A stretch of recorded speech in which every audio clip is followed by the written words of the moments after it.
Students, in this video, we are going to see the oxidation states for group 15, 16 and 17. 18th group, we will study separately. Now, when we talk about oxidation state, we mean that what is the different way the element combines with the other element. And therefore, it is necessary that it should have some vacant orbitals with it. When I say vacant orbitals, means I am talking about d orbitals. And you all know that the first element of every group, there is no d orbital present in it. So while considering and understanding the oxidation states, we will not be considering the first element of that group. Now let us start with the first group, that is 15th group. In this video, I will be covering group 15, 16 and 17 oxidation states. What are the possible oxidation states? How that element will combine with the other element if it exhibits that particular oxidation state, and what is its expected hybridization along with its geometry. So students, first I will go in detail for group 15 and then for group 16 and 17 it will be easy and just a revision. So let us start with the oxidation states of 15th group first. As I said, I need some vacant orbitals present with the element. The first element of group 15 is nitrogen. And as in nitrogen, there is no d orbital, never ever make a mistake of starting with the first element.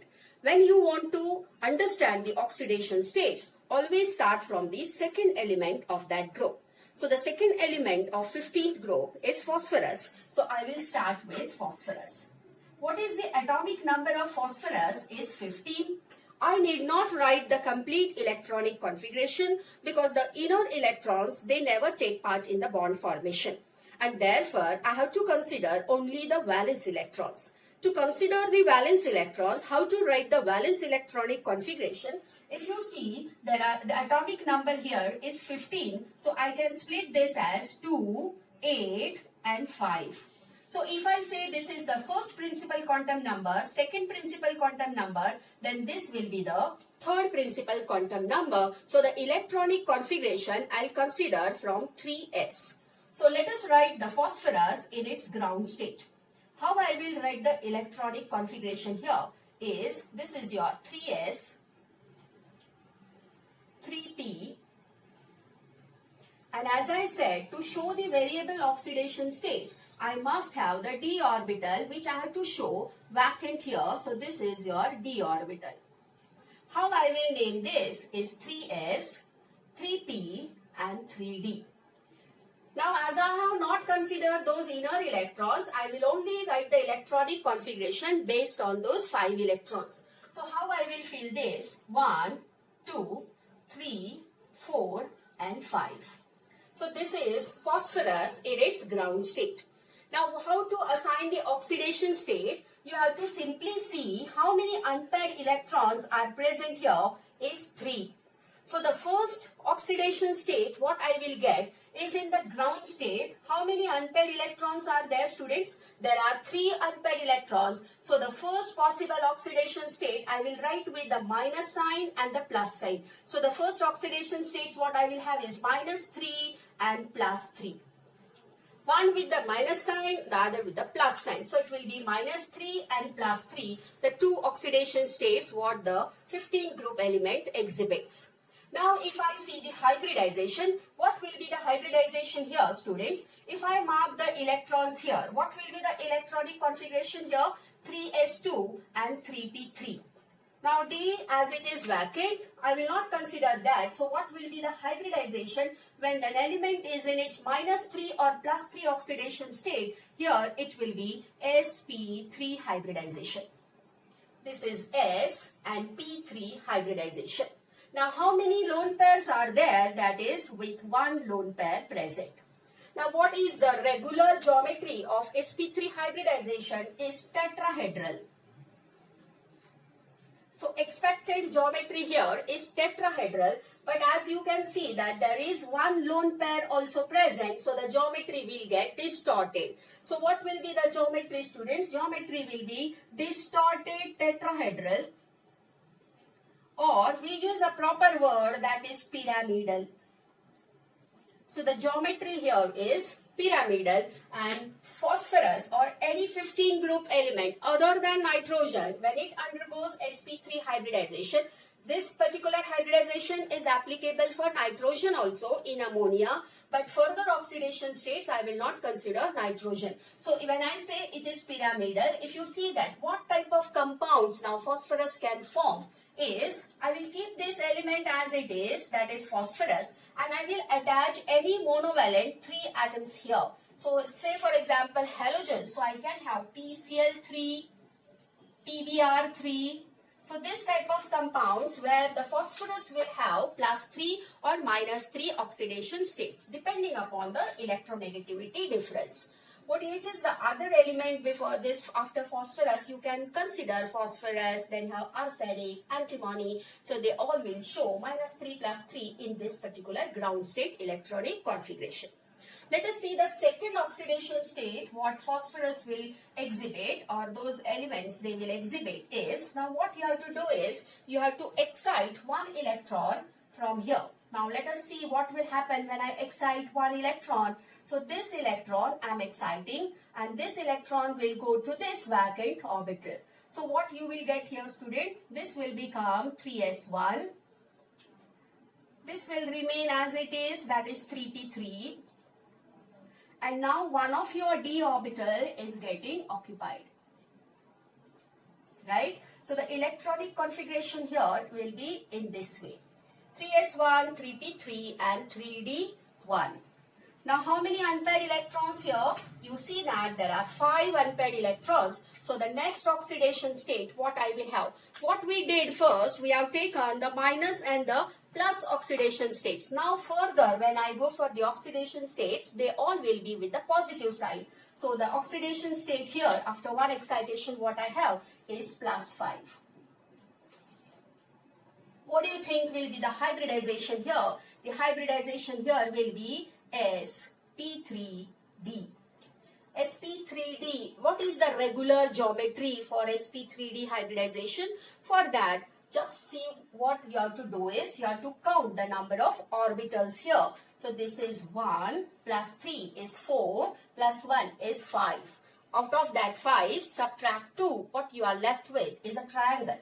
So you have trigonal. What you subtracted, put 1 up and 1 down. So what is the geometry is trigonal bipyramidal.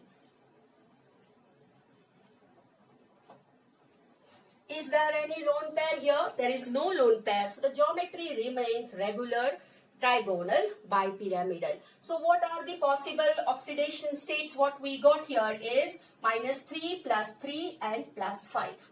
Is there any other excitation possible? There is no other excitation possible because now there is no paired electrons because we have finished up to 3s. So what the possible oxidation state for group 15 is -3, +3 and +5. Always remember, as you move down the lower oxidation state, it becomes more stable because of inert pair effect.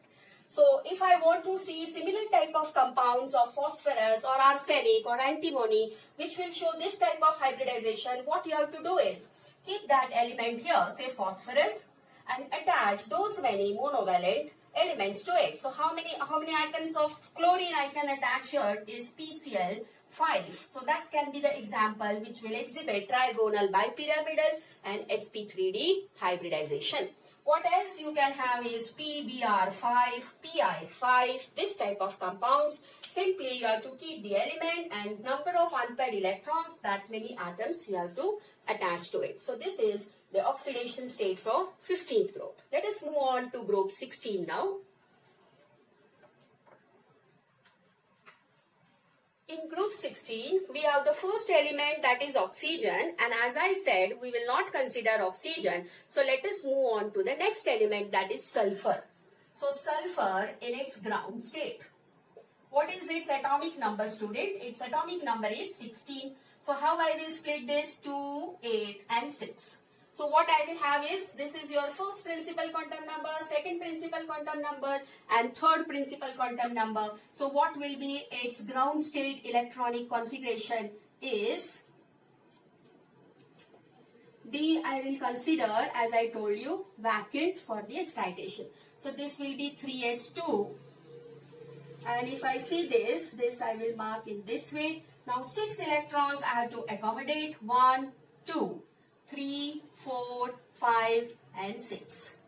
Right students? So this will give me 3p4 and 3d is vacant. Now how many unpaired electrons are there here? If I see, there are only 2 unpaired electrons. So what is the first possibility of the oxidation numbers is -2 and +2. As I told you, the first oxidation numbers, they will be the number of unpaired electrons with positive and negative sign. So what I have is -2 and +2. Let us see the type of hybridization here. If I see the type of hybridization, the hybridization will be Sp3 hybridization. Now what Sp3 hybridization, if you see this, there are 2 lone pairs. So plus 2 lone pairs. So the hybridization on sulfur, if it is in -2 or +2 oxidation state, then its hybridization will be Sp3 with 2 lone pairs. So what is the regular geometry for Sp3 is tetrahedral, but as there are 2 lone pairs, you can say that the geometry gets distorted. So you can say that the geometry is distorted tetrahedral, or to be more accurate, what word you can use is, instead using distorted, I can say the geometry is inverted V shaped. Or the best term what we use is, the geometry is angular. Right students? What examples you can have here is sulfur. And if I want the 2 elements to be completed here, you can go for sulfur dichloride. You can have selenium dichloride. So tellurium dichloride, this type of compounds, they show this type of hybridization. Let us see what will happen after the first excitation. So what will be the geometry here student? Geometry, if you want to see, tetrahedral is the geometry what you get in this way. Right? Now if there are 2 lone pairs, how the geometry, I will call this as the first lone pair and the second lone pair. So what will be the geometry? This is a bond which is getting formed, say in this way. So what will happen? The bond angle here will decrease somewhere 104 degree. So this type of distortion takes place. So we say that the geometry is distorted. So if I want to write for SCl2, sulfur will be here and the 2 chlorine atoms will be directed along the X elements in this way. Let us go to the next type, that is if I excite the first electron, then what will happen? So let us excite the first. So I will write sulfur in the first excitation. Let us go for this electron. Now I am exciting this electron. So if I excite this electron to this, what will be the electronic configuration? I am writing after the first excitation, you will have something like this. So this is 1, 2, 1, 1, 1 and this electron will go to the d orbital. So I have 3s2, 3p3 and 3d1. So how many unpaired electrons? 4 unpaired electrons. So what is the next possible oxidation state is +4. What will be the type of hybridization student? It will be Sp3D type of hybridization. What will be the geometry? So for that, let us see this. 1 plus 3 is 4 plus 1 is 5. Subtract 2, you get 3. So the regular geometry will be trigonal bipyramidal in this way. But if you see this, there is one lone pair. And always remember, whenever the geometry is trigonal form, then the lone pair is located in the equatorial position. You call those 3 positions as the equatorial positions. So along one of the position, I will try to locate the electron in this way. Now what is the geometry student? This is a lone pair. So what will be the geometry? If I see this, this is the first 2 and this is what I am having. So this is a geometry what you have in this way. And the lone pair is here. So what the lone pair will do, it will push those bonds down. So geometry gets distorted. So the regular geometry is trigonal bipyramidal.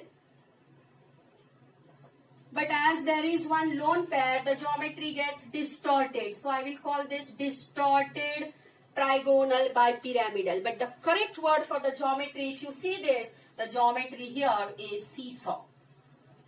So the geometry here, you can see this, because of the lone pair, it will push those bonds down and it's like a seesaw.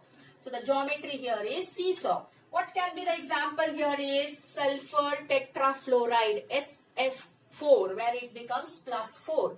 So if I want a +4 oxidation state, I have to attach this to a more electronegative atom. Let us go for one more excitation, because if you see this, there is one more lone pair here. So let us go for the second excitation. What you will get in second excitation. So now I will excite this electron to this. So what I will call this sulfur second excitation. So what will be the electronic configuration?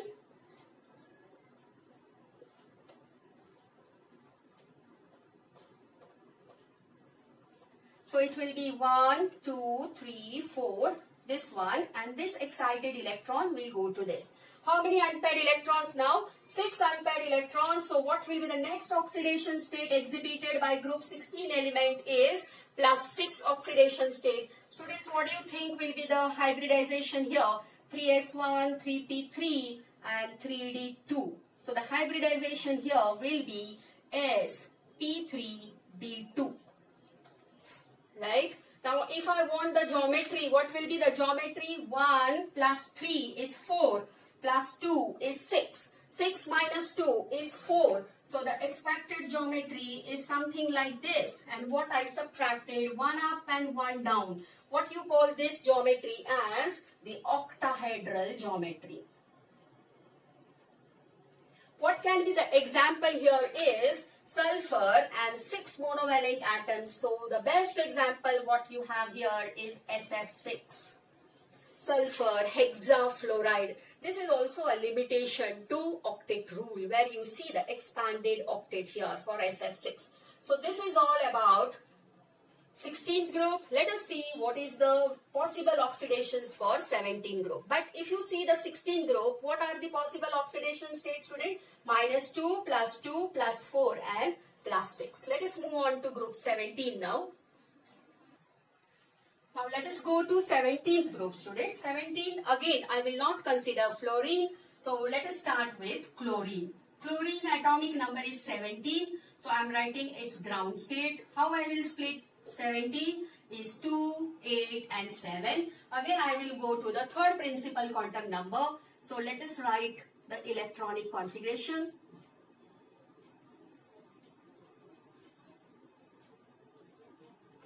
So this will be,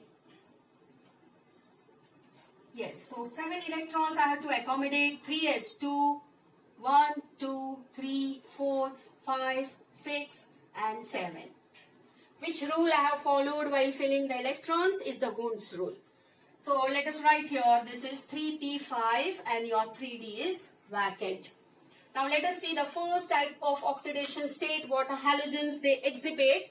If you see, there is only one unpaired electron, so it will be -1 and +1. So we got the two oxidation states. Let us see the type of hybridization here. If I see this, this will be sp3 hybridization with 3 lone pairs. Never heard about this, because what we have normally seen the sp3 hybridization is either with 1 lone pair or with 2 lone pairs. But now this molecule is with 3 lone pairs. So let us see what will be the geometry.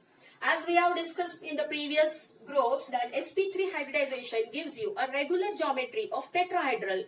But as there are lone pairs, the geometry can be tetrahedral, which is distorted. So the geometry here will be distorted tetrahedral. But what is the actual geometry? What we will observe here is, if I try to draw the tetrahedral structure and there are 3 lone pairs. So if I plot the lone pairs in this way, what geometry is left is only linear. So the geometry for sp3 with 3 lone pair is a linear geometry. Now what can be the example here is the, you can say interhalogen compounds. So soon I will be preparing interhalogen compounds along with their geometry and hybridization. So what is that interhalogen compounds is like ClF, or you can have the other elements like you have Br, Cl. So they are interhalogens compound like IF7, this type of molecules. But this has a different geometry. I'm talking about this which will have a linear geometry, that is ClF. So this type of geometry is exhibited here, and the oxidation state here is -1 and +1. Let us go for the first excitation now to get the next oxidation state. So what will be the next oxidation state, student? First I will go for this excitation. So chlorine in first excitation state. So first excitation, it will be 3s2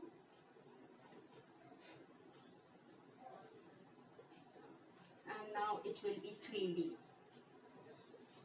So it will be 1, 2, 1, 1 and 1.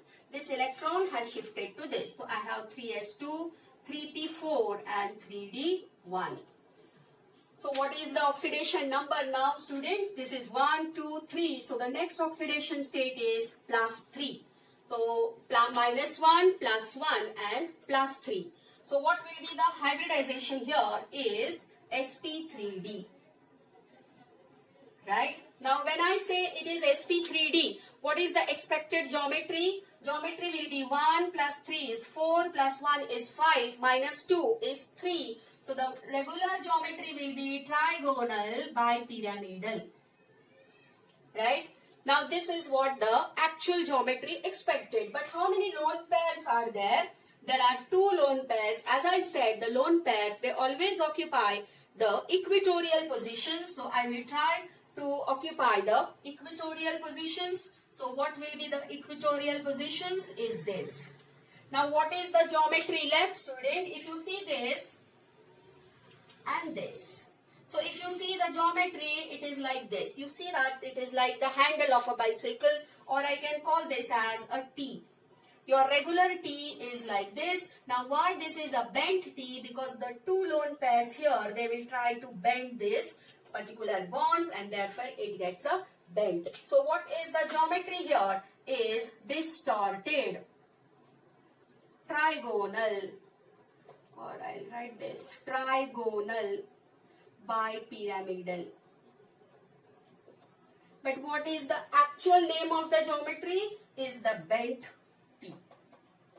I hope you have understood why it is called bent T. It is not a regular T like this. So you can say a bent T shape geometry for this type, that is where it exhibits +3 oxidation state. What type of compounds you can get here where it exhibits the +3 oxidation state? This is, I'll write here, this is bent T shape.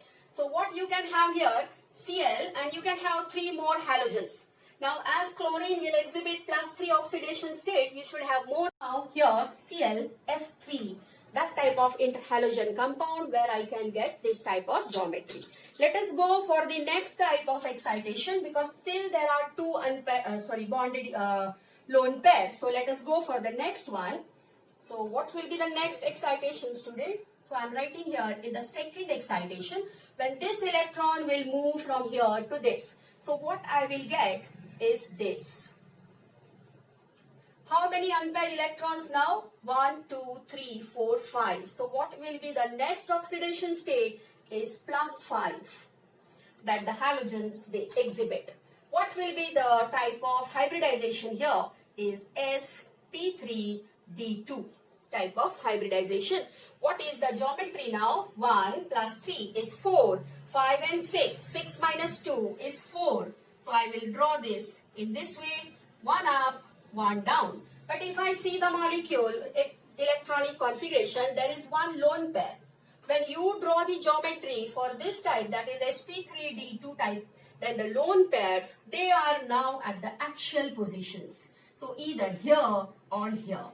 So what will be the name of the geometry? If you see, the regular geometry is octahedral, but now the geometry will become square pyramidal.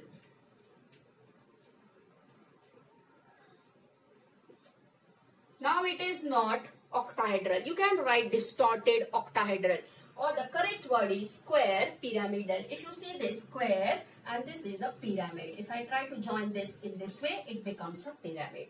What type of compounds you can have here is you have to attach 5 halogens to it. So you will get the compounds. So this is about the geometry. One more lone pair is here. What I can excite. So here the chlorine will again undergo one more excitation. So let us see what is that. That is the third excitation what the halogens can undergo. So I am writing here third excitation. Now what will happen is this electron will move from here to this. So what will be the electronic configuration is this. You will have 3s1, 3p4 and 3d3.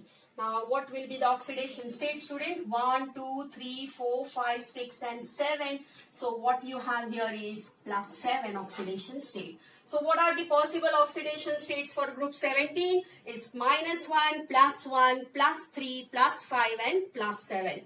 Let us see what type of hybridization it will undergo. It will undergo Sp3 and D3 hybridization.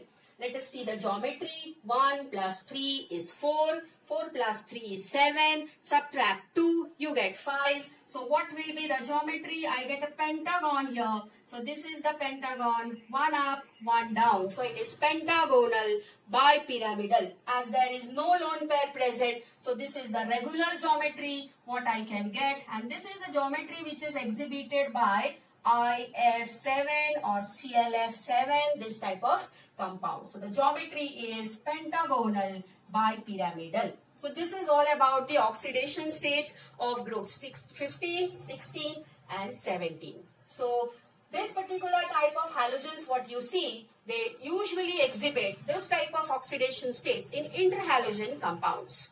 Thank you, students.